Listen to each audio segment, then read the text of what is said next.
Assalamualaikum warahmatullahi wabarakatuh.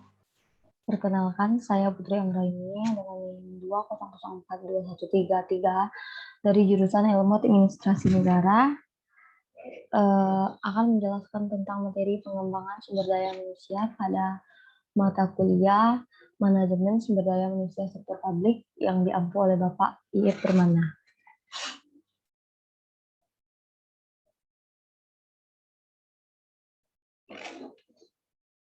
Pengembangan sumber daya manusia. Pengembangan adalah suatu proses untuk memperoleh keterampilan dan pengetahuan agar berhasil dalam melaksanakan suatu pekerjaan dan tugas-tugas di masa sekarang dan yang akan datang. Pengembangan adalah suatu usaha untuk meningkatkan kemampuan teknis, teoritis, konseptual, dan moral pegawai sesuai dengan kebutuhan pekerjaan atau jabatan melalui pendidikan dan pelatihan. Sumber daya manusia mengandung dua pengertian. Yang pertama yaitu sumber daya manusia mengandung pengertian usaha kerja atau jasa yang dapat diberikan dalam proses produksi. Dalam hal lain, sumber daya manusia mencerminkan kualitas usaha yang diberikan oleh seseorang dalam waktu tertentu untuk menghasilkan barang atau jasa. Pengertian kedua, sumber daya manusia menyangkut manusia yang mampu bekerja untuk memberikan jasa atau usaha kerja tersebut. Mampu bekerja berarti mampu melakukan kegiatan yang mempunyai kegiatan ekonomis, yaitu bahwa kegiatan tersebut menghasilkan barang atau jasa untuk memenuhi kebutuhan atau masyarakat. Pengembangan atau development mewakili usaha-usaha meningkatkan kemampuan para karyawan untuk menangani beraneka tugas dan untuk meningkatkan kapabilitas di luar kapabilitas yang dibutuhkan oleh pekerjaan saat ini. Rowley dan Jackson menjelaskan bahwa pengembangan sumber daya manusia adalah sebuah proses yang dilakukan untuk mengembangkan pengetahuan, keahlian, dan kemampuan pekerja. Demikian juga dengan kompetensi-kompetensi yang dikembangkan melalui pelatihan dan pengembangan, pembelajaran organisasi, manajemen kepemimpinan, dan manajemen pengetahuan untuk kepentingan peningkatan kinerja.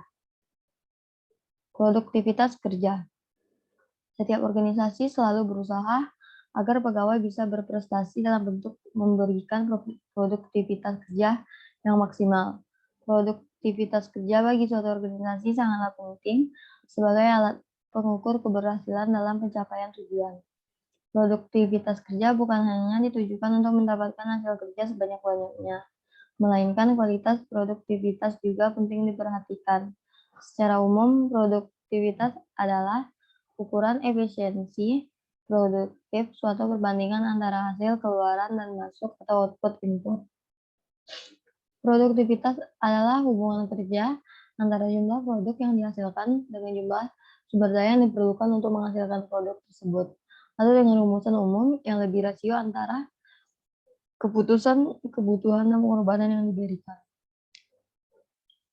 Pengaruh pengembangan sumber daya manusia terhadap produktivitas kerja. Indikator pengembangan sumber daya manusia meliputi tujuan pengembangan berada pada kategori efektif. Para pelatih berada pada kategori cukup efektif. Materi pengembangan berada pada kategori efektif. Metode pengembangan berada pada kategori efektif. Dan peserta pengembangan berada pada kategori cukup efektif. Indikator produktivitas kerja meliputi kualitas kerja berada pada tinggi.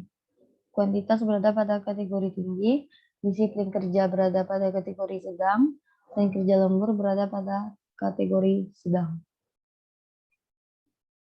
Pengaruh pengembangan sumber daya manusia terhadap produktivitas kerja.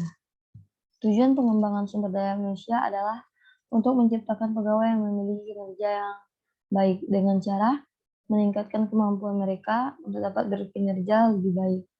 Jika kinerja pegawai sebelumnya adalah positif, maka pengembangan yang diberikan bertujuan untuk semakin meningkatkan kinerja pegawai tersebut. Sedangkan, bila kinerja sebelumnya negatif, maka tujuan pengembangan sumber daya manusia adalah untuk memperbaikinya agar menjadi baik dan positif. Hanya itu materi yang dapat saya sampaikan. Terlebih dan kurang saya mohon maaf. Wassalamualaikum warahmatullahi wabarakatuh.